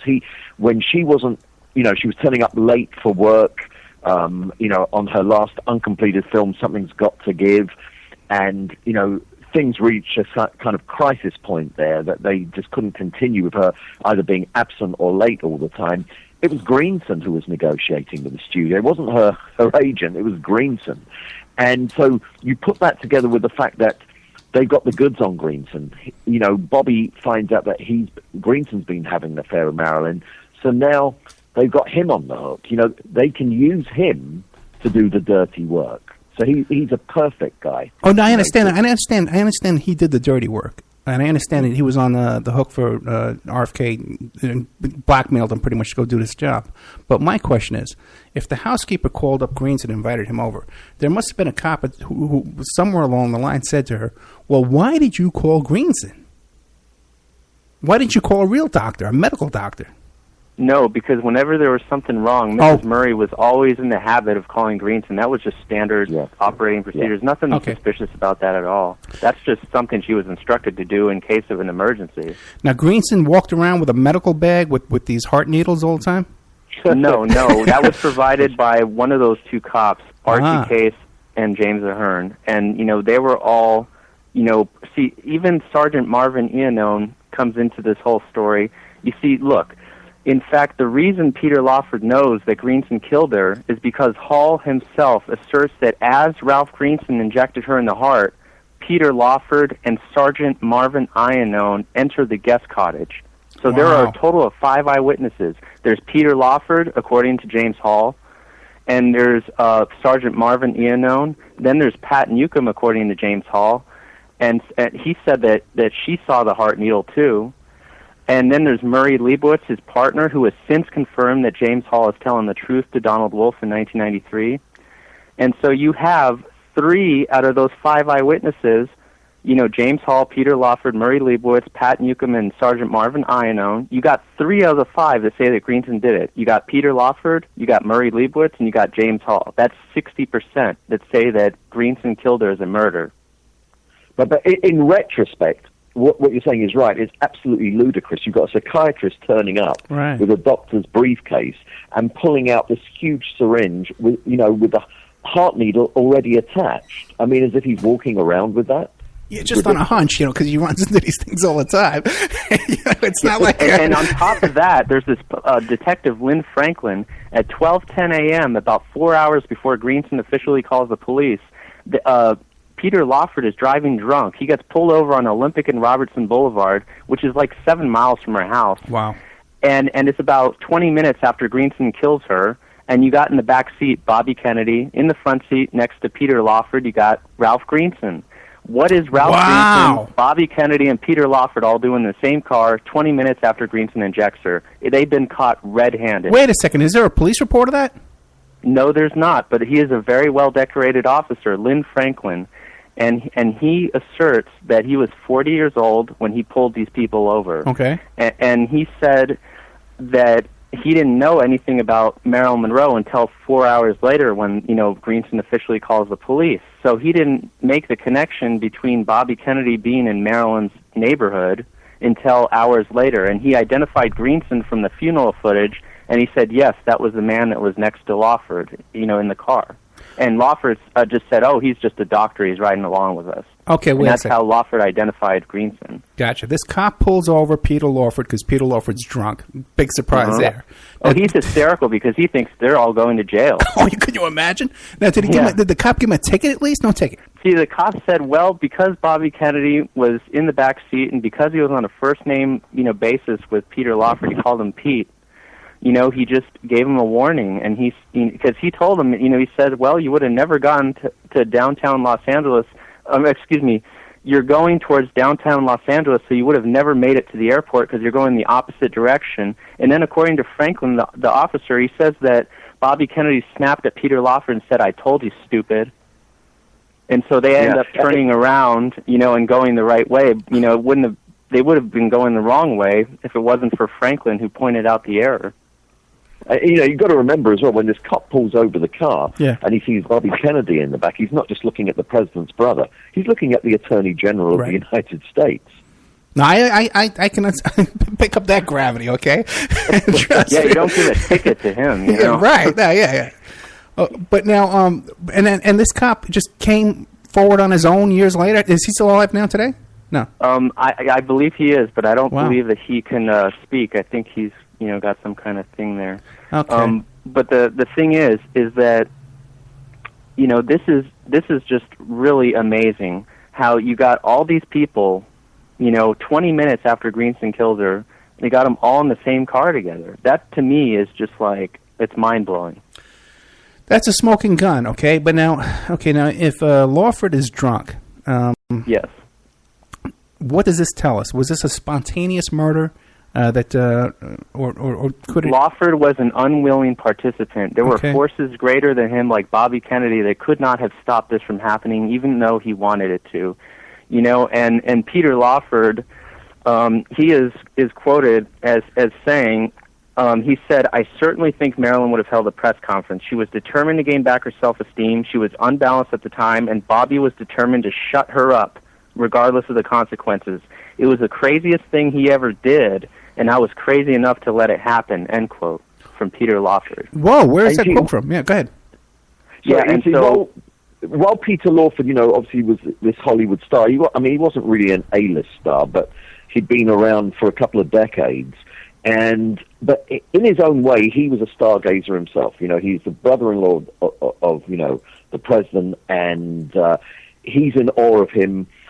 Frank Sinatra had fallen out with Peter Lawford because of how he sided, with the Kennedys when it was decided that Sinatra was bad news to have him around because of his mob ties.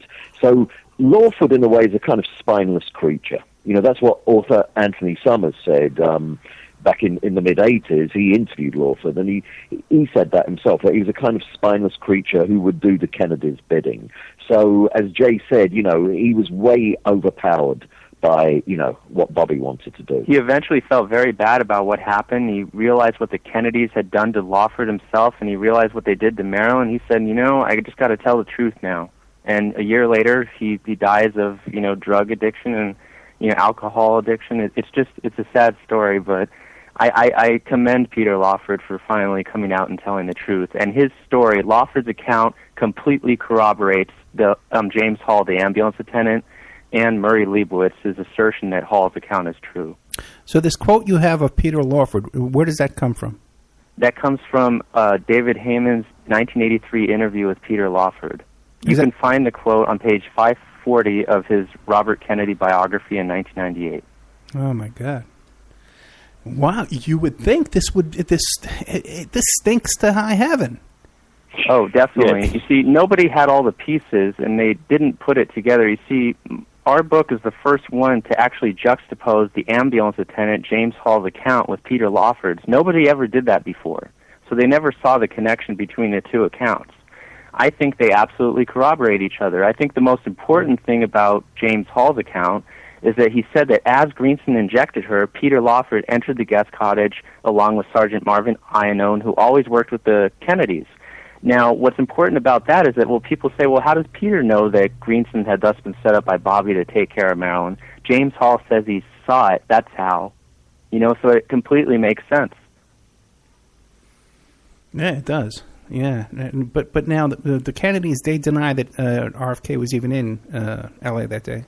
Oh, that's very true, but there are so many eyewitnesses. There's a studio publicist, Frank Neal, saw Bobby Kennedy about 11 a.m. the last day of Marilyn's life, saw him come on the Studio 18 of 20th Century Fox lot and arrived by helicopter, and he went into a car with Peter Lawford in it. And then he was whisked away, and then Ward Wood, who was one of Lawford's neighbors, saw Bobby Kennedy in the afternoon, and he told Anthony Summers, he said, yep, that was definitely Bobby Kennedy. And, so there were several witnesses. There's like close to 20 witnesses that saw him that day. So the fact that he denies it is absolutely ludicrous. Yeah, the neighbors on either side of Marilyn's house saw him that day. Yeah, Mary W. Goody Coons Barnes, she's a witness. She and her lady friends were playing bridge. She was the hostess, Mary W. Goody Coons Barnes, at 12304, which is right next door to Marilyn, who was at 12305. And so Mary Barnes, along with her friend Elizabeth Pollard, who was another neighbor, they played with two other ladies. In fact, there was a third woman who spoke to photographer George Barris, and George Barris exclusively told me that this elderly woman approached him in 1986 and says, Mr. Barris, I was a neighbor to Marilyn Monroe, and I saw someone who I believe was Bobby Kennedy go into that house with another man. And this is the part where, that Case or Ahern, Archie Case or James Ahern, they were the man with Bobby Kennedy who gave her that injection in the left armpit. That was in the afternoon. That was before the evening. And that at that time they gave her that left armpit injection to calm her down so they can look for her red diary. Okay, but as I mentioned before, they went empty-handed and they had to come back in the evening. But Jay, they showed up there in her house with enemas and with these syringes and with these. No, Marilyn had an enema because she always used it. It was something that she used daily. Bobby knew this. He knew enough about Marilyn that she took enemas for dietary purposes. Never would she ever use an enema to medicate herself with pills. In fact, medical professionals will say that does not hold up to scrutiny. In fact, they say that Marilyn could not have given herself the enema because she wouldn't have been able to give herself enough of it before she passes out. Right. You see, what you got to understand is, on that day, events escalate rapidly. Initially, Bobby goes there just to kind of tell her, the affair is off and she can't keep contacting, him, and she's already been told to stop contacting the White House, and she doesn't want to be snubbed. She doesn't like the treatment here. Right. She's not going to let the Kennedys... Exactly, and don't forget, when people say, oh, was there an enema, I mean, Noguchi told Brown and Barham, biographers Peter Harry Brown and Patty Barham, Thomas Noguchi, the autopsy surgeon on Marilyn Monroe, he told Brown and Barham, he said that she may have died by an enema or a suppository. There's a lot of people in the Facebook Marilyn groups that think that, the formed stool in the autopsy report means that there was no enema. That's nonsense because Noguchi just wrote anything on the autopsy. Right. I don't trust his autopsy to be accurate when it's something like that. There was purplish discoloration of her colon. Medical professionals like Arnold Abrams, who was Donald Spoto's medical professional for his 1993 Marilyn book, Dr. Arnold Abrams said that there was something crazy going on in this woman's colon. Well, and Dr. Cyril Wex is trying to say, oh, that just happens because of, when she's died and she had settled. Yeah, right. That is not going to happen just because, of no reason. There has to be an explanation for it. Our reasoning is that she was given an enema. In fact, check this out. Lawford's third wife, Deborah Gould, told Anthony Summers that one time when Peter was a little bit drunk, Deborah Gould said, well, how did Marilyn die? And Peter Lawford says Marilyn took her last big enema. Oh, really? That suggests that an enema was used on her.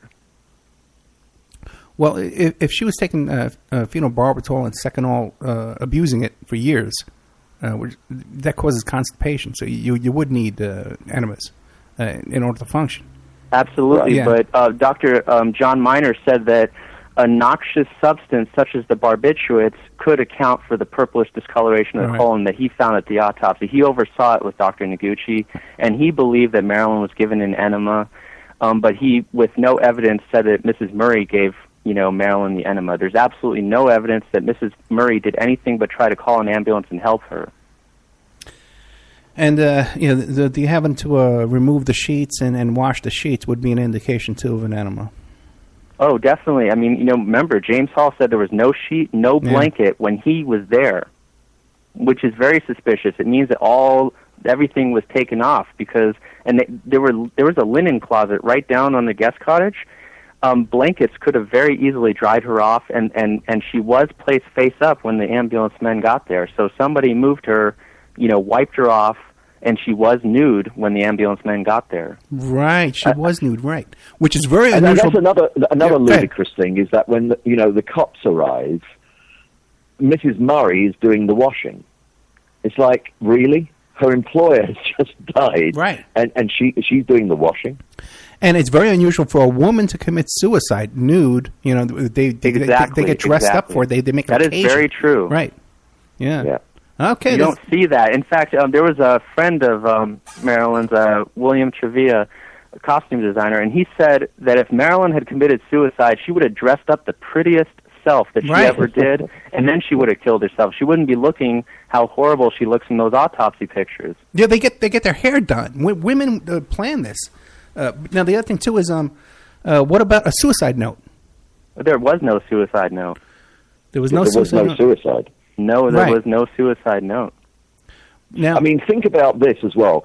If you see the police file photos of the scene, there's one where you see a cop's hand pointing to the empty pill bottles on Marilyn's bedside table.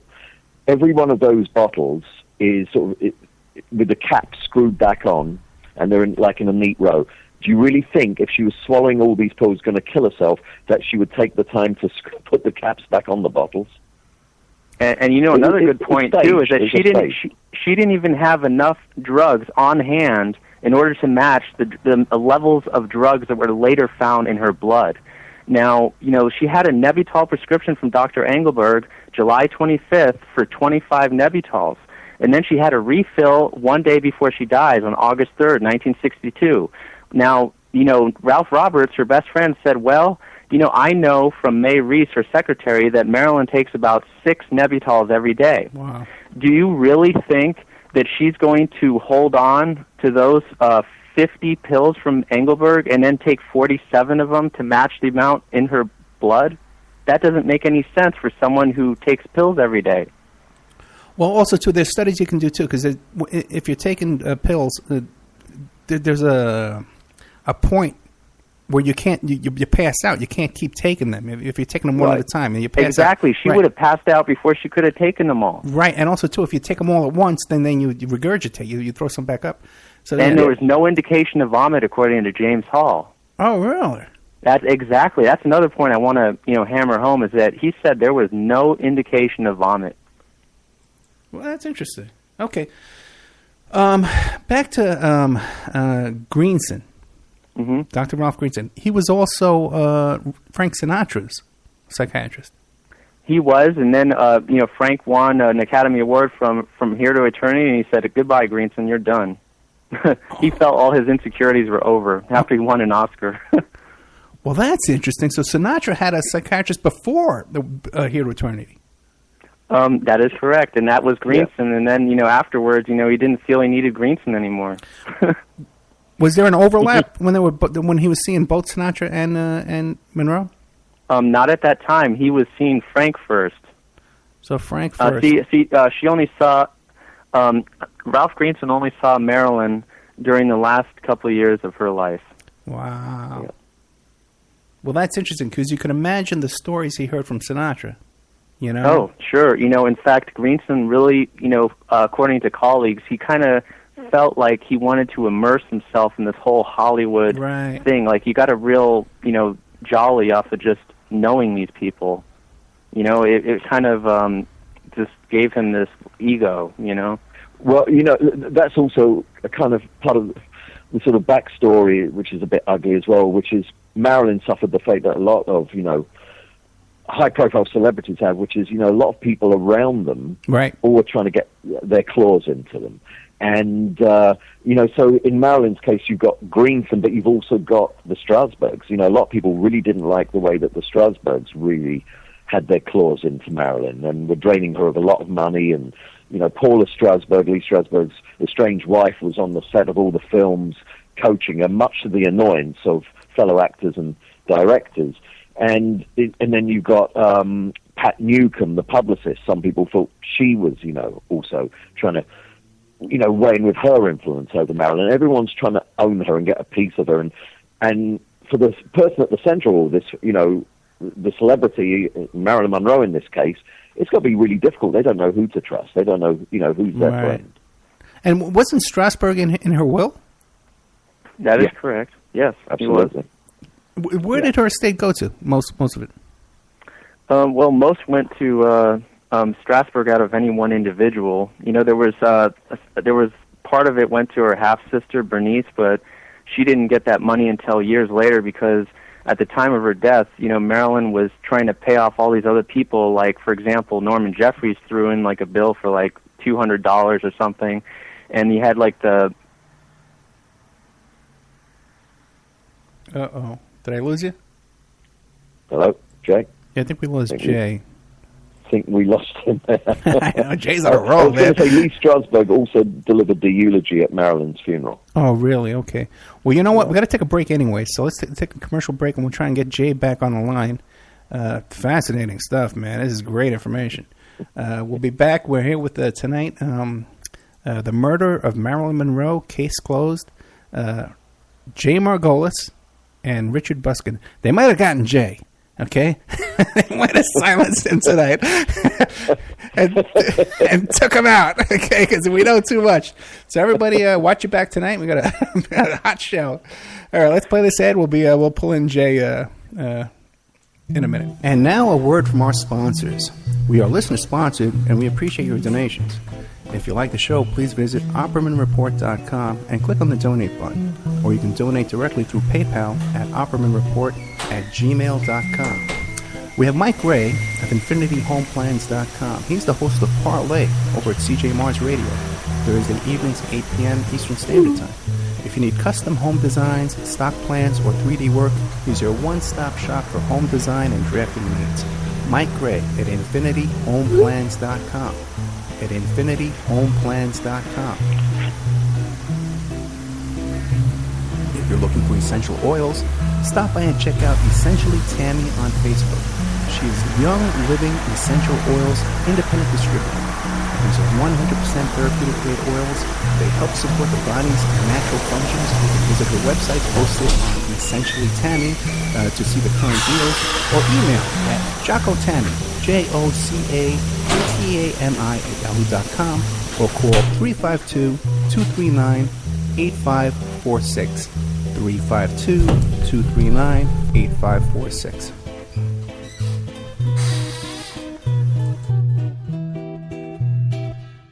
Hey, if you need a private investigator, go to my website, emailrevealer.com. We offer asset searches, locates, skip tracing, adoption investigations, online infidelity investigations. We can recover deleted text messages from a cell phone or trace an email to online dating websites to catch people cheating. That's emailrevealer.com, or you can call 800-572-9762. 800-572-9762 for emailrevealer.com, my PI website. Okay. Pacific West Bamboo. It's your premier source for construction and craft-grade bamboo poles. They're announcing their latest project with EcoHead Event Sanitation, making bamboo composting bathrooms and porta potties.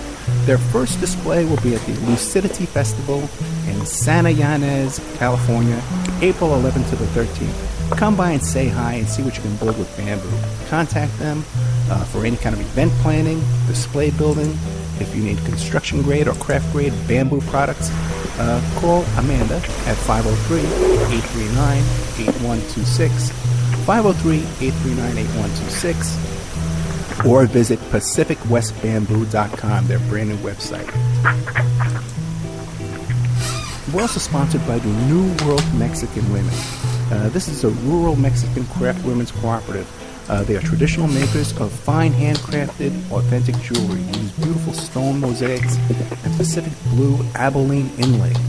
They have a wonderful book of love letters written to their men in the United States, begging them to return to their families in Mexico. but they've written a new book, and it's called. It's about a young girl that falls in love with a rodeo bull rider and runs off with him without telling her family. It's a beautiful love story called Azukina Part 1, Azukina to the Rodeo. You can find their books and jewelry by clicking on their banner ad at OppermanReport.com or by Googling New World Mexican Women.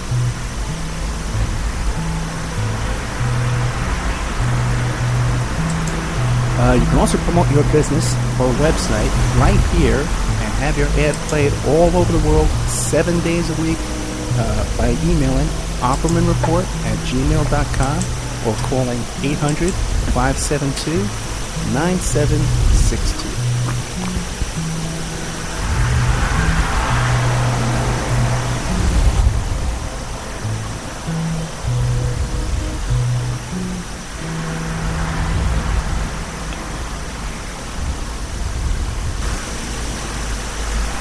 Okay, welcome back to the Opperman Report. The show is brought to you by Audible.com.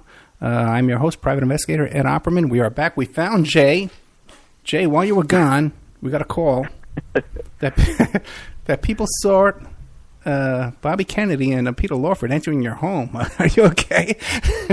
Oh, yeah, I'm definitely okay. Nobody got to me between the time I was gone. Don't worry about that. Okay, thank God for that. Now, what did you come up with? Okay, because while you were investigating this whole Marilyn Monroe thing, you came up with some information about the RFK assassination as well. That is correct. In fact, that wasn't in the original manuscript. I did subsequent research that, and I was able to come to the conclusion that on June 5th, 1968, Robert Kennedy was shot twice by a second shooter and fatally wounded by a third shooter, all within 5.5 seconds. Now, I interviewed a man named Don Schulman, and he was a KNXET employee, and he said to me, quote, and he hasn't been interviewed since the 1970s, so you can imagine, first-time interviews since then, that's pretty incredible. And he said to me, quote, he said, one was Sirhan, and the other one was a security guard. All of a sudden, Sirhan was a man who jumped out and yelled obscenities at Kennedy and shot at him, while the guard next to Kennedy pulled his gun and fired. And he says, I went out, and the first person I saw was reporter Jeff Brent, who interviewed me for Continental Radio about 10 to 12 minutes after the shooting. I was interviewed by a lot of people. I saw what I saw. The security guard shot Kennedy. He disappeared for quite some time, end quote. Now, that's the second shooter. You see, the second shooter shot him twice to the right armpit, and then the third shooter, who was the medallion guy, shot him in the back of the head. I did a first-time interview with Irene Gizzi. She was a Youth for Kennedy chairman in Panorama City, and she was only 28 at the time of the shooting. She saw a 5-person group, including this man who we call the third shooter. She called him the medallion guy because he had a big flashy medallion around his neck. He was a Ku Klux Klan terrorist, and his girlfriend was a polka-dot dress girl who was also a Ku Klux Klan terrorist, Kathy Ainsworth. Our book is the first one to actually document that she and her boyfriend were on the scene of any of the Robert Kennedy books ever written. Our book is the first one to actually document it with photo identifications. I gave Miss Gizzi a lineup, and she picked the medallion guy and the polka-dot dress girl, and she wrote medallion above, his picture, and she wrote polka-dot dress above her picture. And she said they were in a 5-person group with 3 other CIA agents. I've been able to determine the 3 men that she saw with these 2 people were CIA agents, George Joannides, David Sanchez Morales, and CIA agent James Hardesty Critchfield, who was the CIA chief in the Middle East at the time that Bobby was shot. Huh. So what is it with these 3 CIA agents with 2 Ku Klux Klan terrorists in a 5-person group? What are they doing shortly before the shooting downstairs in the ambassador room shortly before Kennedy is shot upstairs in the pantry? Very curious thing. And she notated that they were together, and she said that they weren't wearing any Kennedy hats or buttons, and it looked totally suspicious. The 3 men, she said, were wearing suits. She said the medallion guy was wearing like a suit, and the polka-dot dress girl was obviously wearing this dress. And so what's fascinating about that is that my book mentions 2 eyewitnesses that saw the medallion guy firing his gun in the pantry. I have since found a 3rd eyewitness who saw the medallion guy firing his gun, and I have also found a 2nd eyewitness next to Don Schulman who saw a 2nd shooter firing his gun. So you have a total of 5 eyewitnesses to people that are not Sirhan shooting a gun in the pantry for a total of 3 fired guns. How does that connect up to the Marilyn Monroe case, though? Well, I figured it was kind of interesting how, we did the research to determine that Bobby Kennedy had Marilyn killed, and then we go and turn around and say, well, this is how Bobby died. I definitely think it's interesting to bring it full circle. Yeah. We bring everything full circle. Because, Jay and I actually, discussed this. It was like, okay, is this just totally disconnected? And it isn't. It's the postscript. It's like, okay, here's what the person who was behind Marilyn's murder, here's what, happened to him. And I have to tell you, this book's been getting a lot of attention around the world, initially overseas. I mean, now it's really been picking up momentum in the US, but at the beginning we were getting a lot of attention from Europe and from Australia, the Far East. And while everyone was obviously fascinated with all this stuff about Marilyn, they were also picking up on this RFK story. So it actually, I think people are seeing, the connection. Jay, are you familiar with the? I thought there was a direct connection. I just assumed. But now, Jay, are you familiar with the connections with Sirhan to the Process Church of the Final Judgment? Excuse me? That Sirhan attended orgies and sex parties with these. I mean, none of that can be validated. I've never seen that in any of my research. I'm going to send you an INS investigative document, a police report from the Immigration National Relations Service that Sirhan attended parties with the Process Church of the Final Judgment. It's a satanic cult. Well, I mean, he may have done a lot of things on his own free time, but with regards to the Robert Kennedy case, I've never seen any of that mentioned with regards to Bobby's death. Yeah. In fact, a lot of people try to focus on Sirhan. They try to say, he was a Manchurian candidate. And yes, this is true.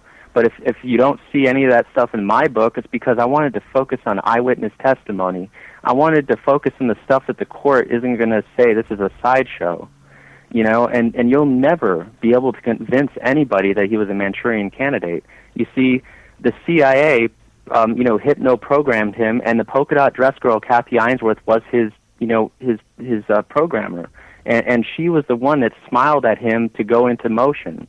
Sirhan mentioned on the record that there was a girl who gave him coffee. That was the polka-dot dress girl. And she's the one that, made this thing happen. But here's the real clincher. People say, well, how did, the conspirators, the people that really murdered him, how did they get him into the pantry?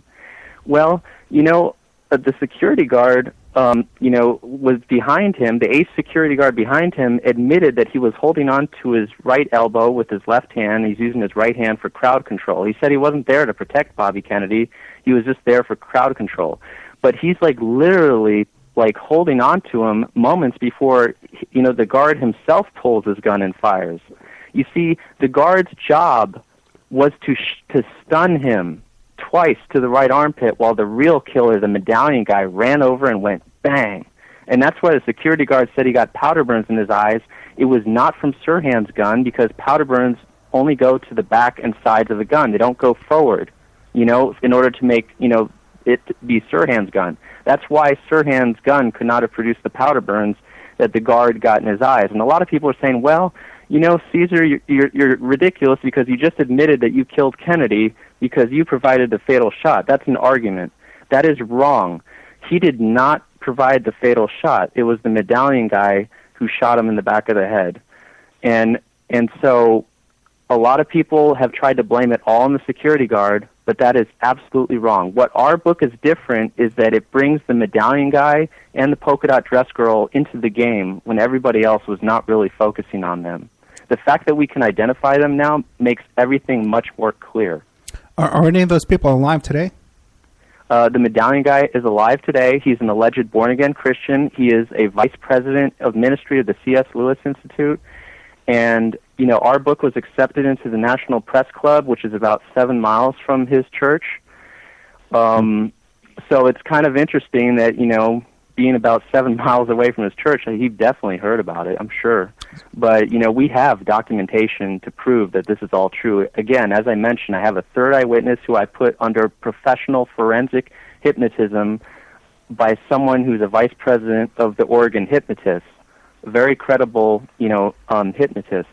And so this person who was put under hypnotism picked the medallion guy out of a 6-person photo lineup, picked the polka-dot dress girl out of a 6-person photo lineup, and so this here is something that has never been revealed before, and it's definitely going to change all the literature that comes afterwards on the Bobby Kennedy case. It's interesting, too, that the Bobby Kennedy crime scene has pretty much been destroyed. Yes. Another thing to remember is there's actually an audio recording, the Brzezinski recording. Stanislav Brzezinski was a Polish reporter who inadvertently left his recorder on, and Philip Van Prague is a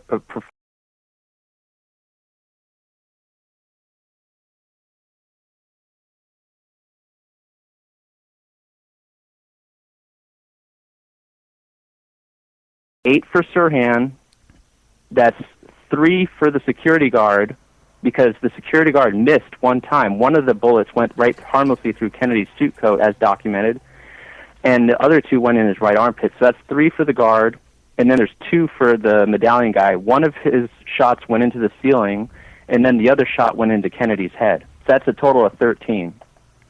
What about Rosie Greer? Have you interviewed him? What does he say about all this? I have not interviewed him, but as to my understanding, he's got a church himself, and in fact, it's rather close to me. So I do have him on the list. Yeah, me too. I am going to interview him. Yeah, I'm trying to get a hold of him too. Yeah, they don't seem to get back. And it's interesting too that again, like they destroyed the crime scene for RFK. Many of the crime scene, the crime scene photos for Marilyn. And even some of her organs at the autopsy are all gone now.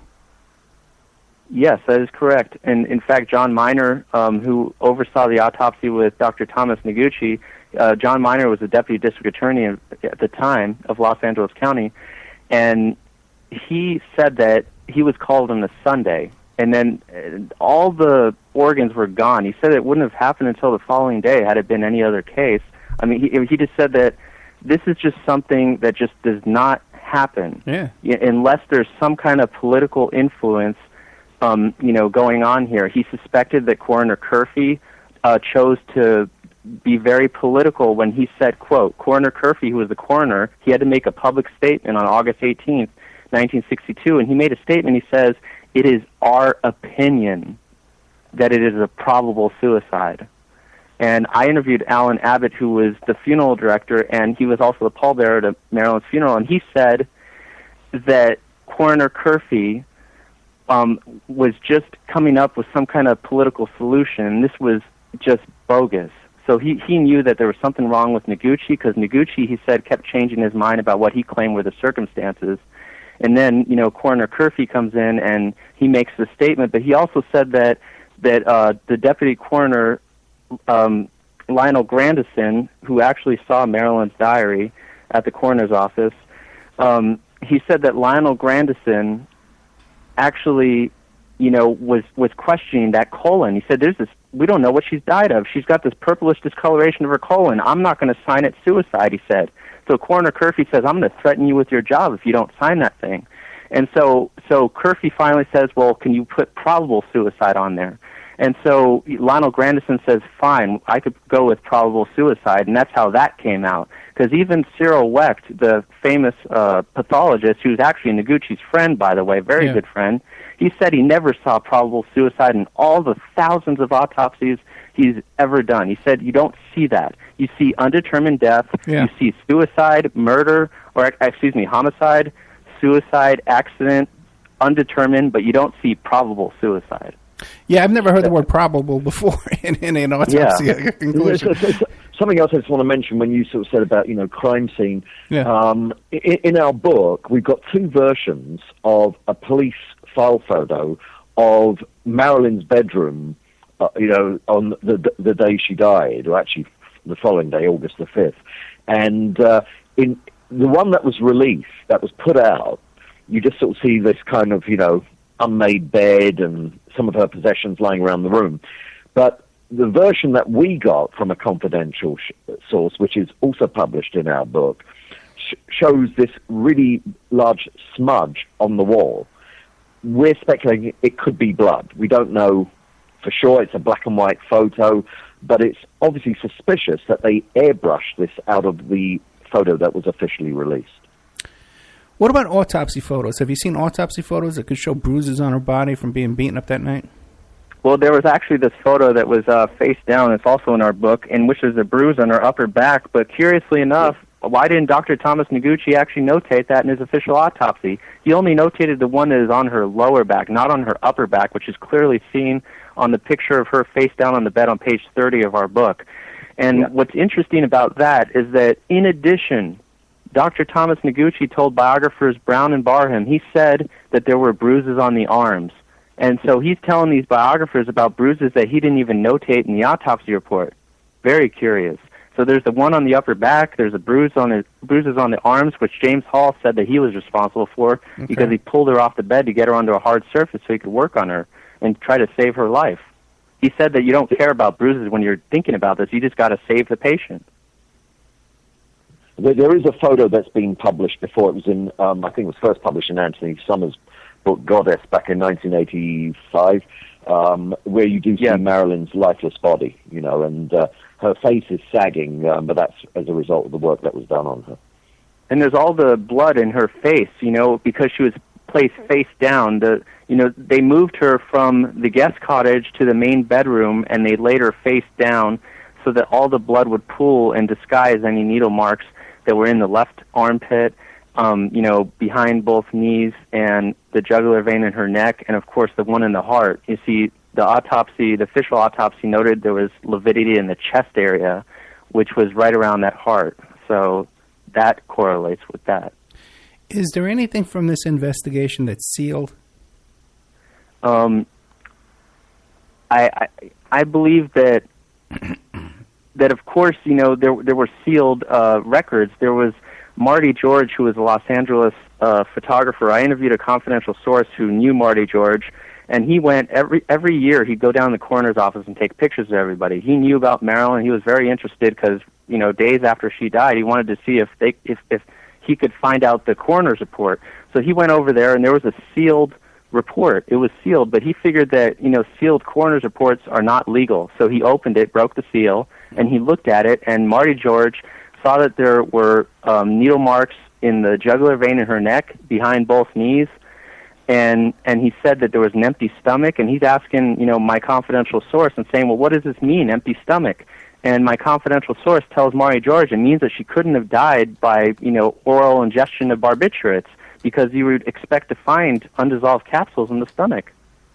And so they immediately found it very suspicious, and apparently the report has been altered several times since Marty saw it, and he didn't think to take a picture of it because he was so stunned. So what he did was he just wrapped it and put it back on the seal. But what else was interesting was that he noticed that there was actually a reel, like a reel-to-reel thing that's unusual, that's not usually accompanied with autopsy reports. And so he thought that was a little bit strange, that there was also that, too, with the file. Okay, guys, we're down to the last 7 minutes, okay? Now, you guys want to go to bed, right, and get rid of me. But the thing is, we're down to the last 7 minutes, and we're going to drop some stations, but we'll still be live on a whole bunch of stations, and there'll be a second YouTube video, too, by the way, that'll go up on YouTube and iHeart and Spreaker. Would you guys like to hang around and take some calls after the hour, or no? Like a few. Okay, great. A few, yeah. Thank you. Now, but we're going to drop a couple of big stations, okay, at the hour. So sum up and tell us anything you want people to know, and also to where they can find you, where they can find your book, your websites, anything you want to tell them. Okay, anybody can reach me at Marilyn Monroe 1962 at outlook.com. Marilyn Monroe 1962 at outlook.com if you have any questions. And this book is on Amazon. It's been translated into French, into Italian, and soon to be translated into Russian. I'm Richard Buskin. You can find me. My website is www.richardbuskin. That's Buskin. richardbuskin.com. And as Jay said, it's actually all the time we're getting more and more translated versions of this publication as interest is spreading around the world. Now, Jay, you don't have a website? Not as of yet. But now you work on a lot of different investigations, right? Well, the two major ones I've worked on are the one on Marilyn Monroe and Bobby Kennedy's death, and I plan on doing more in the future. But since that's not published material, I can't especially talk about it. Okay, well, you don't have to go into detail. But what other kind of cases are you working on? Well, I'm curious about the John Benet Ramsey case. I think that's very suspicious. I don't want to tell you what my opinion is or anything, because the fact that there are certain members of that household who are very litigation happy. I don't want to mention anything. Tell me about it. Yeah. But it is a very suspicious case. I do not believe an intruder came in there and killed John Benet. I think that's ridiculous. So I could tell you that. Okay, so and any other cases you're working on too? You don't have to go into detail. Well, I've very briefly studied the JFK case. I believe that the man who has confessed to being the Grassy Knoll shooter, his original name is James Sutton. He goes by the name James E. Files, and he's over in an Illinois state penitentiary for shooting 2 Illinois state police officers in a completely unrelated charge. He has been interviewed by FBI agent Zach Shelton, and he finds him credible. He's been interviewed by a number of FBI agents, and they all find him credible. But that's just maybe like a dozen agents. It's not like all of the FBI. They're going to deny it themselves. But these specific agents who decided that they want to find out what happened to Jack Kennedy, they all came together, including Zach Shelton, and they believe that James Files is the Grassy Knoll shooter. And he said that if he had shot, James Files said that if he had shot 1 second later, he would have hit Jackie. That's what he said. He said that it's a good thing that he fired at the time that he did, because it would have been too late, because he did not want to hit Jackie. Interesting. Now, Rich, what other kind of books have you written, Rich, you want to tell people about? Well, as I said, I've done over 30 books. I've done books on the Beatles, on Elvis Presley, Sheryl Crow. I did the autobiography of Phyllis Diller, comic, a book called Like a Lampshade in a Whorehouse. I've done books on record production. I did the autobiography of Linda and Loretta Sanchez, who are the only sisters to have served simultaneously in the Congress. Lots of stuff, basically. And working at the moment on a book with a Pakistani-American entrepreneur. It's a self-help book. Ah, very cool, very cool. Okay, we're already getting calls. We're getting a call from Ted Rubenstein, who is a former... he was a researcher with Mae Brussels, and also too with Dave Emery. And in fact, he lived with Dave Emery. He's a real interesting guy. But we'll take his call after in the new section here after the hour. You know what? He's calling in now. Let's bring him in. That's okay. Hey, Ted, how are you, brother? I'm fine. Okay, so you're on the air with Jay Margolis and Richard Buskin. How you doing? I'm fine. Hi. Does the show end at 7 or 8? I mean, does the show go on another hour? Yeah, you're on the air live right now. We're going to do another hour, and our guests were kind enough to say they'd stay longer. I'll trick them into staying the whole time. Don't worry. Go ahead. Okay, well, I was wanted to contribute about the discussion about the RFK murder, because I'm kind of out of my depth on the Marilyn Monroe death. Hey, you know what, Ted? Let's wait till let's take a break, okay? and then we'll have a nice 5-minute break, and we'll restart. We're going to drop a PSN and Talk Superstation, but we'll still be live on all the other stations, and also on Spreaker and iHeartRadio. So our guests tonight, I want to thank these guys so much, man. Really cool guys. Oh, you're welcome. Yeah, no, Jay Margolis and Richard Buskin, really, really fascinating. You guys are like an encyclopedia of this case, and I really appreciate that. I love the details, and I really like to make a record of what happened. So we'll be taking a little 5-minute break here. And next week, who do we have coming? Oh, next week I got the FBI agent who investigated the anthrax investigation, and he's now suing the FBI because he thinks that the whole investigation was a big sham and a big hoax. His name is Lambert. Really, you're the guys that love this show. Okay, this is a historic show we have coming on. Yeah, hey Jay, man, you got to listen to the show, Jay. You'll like it. Okay, trust me. Okay, but listen, we're going to take a break. I love it already. Thank you, brother. We're going to take a break, and we'll be right back after these messages with more of Jay Margolis, Rich. Buskin, and our good friend Ted Rubenstein. Rubenstein? Okay. Stein. Rubenstein. We'll be right back after this.